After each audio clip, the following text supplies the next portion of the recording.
Saudi আরব যেতে ইচ্ছুক কর্মীদের টিকা লাগবে না, বরং হজ বা ওমরা করতে ইচ্ছুকদের জন্য বাধ্যতামূলক করা হয়েছে মেনিনজাইটিসের টিকা। আজ এক বিজ্ঞপ্তিতে বিষয়টি স্পষ্ট করেছে সিভিল অ্যাভিয়েশন কর্তৃপক্ষ। এর আগে সৌদি আরব যেতে বাধ্যতামূলক করা মেনিনজাইটিস টিকা নির্দিষ্ট হাসপাতালগুলোয় না পেয়ে আন্দোলনের নামে সৌদি আরব গমন ইচ্ছুক শ্রমিকরা সকালে রাজধানীর স্কয়ার হাসপাতালের সামনে অবস্থান নেন তারা। পরে মিছিল নিয়ে প্রবাসী কল্যাণ ভবনের সামনে বিক্ষোভের মাধ্যমে সরকারের হস্তক্ষেপ চান তারা।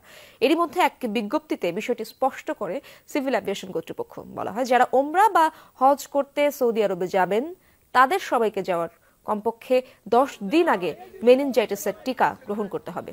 ভ্রমণের সময় সেই টিকা নেয়ার সনদ সঙ্গে রাখতে হবে।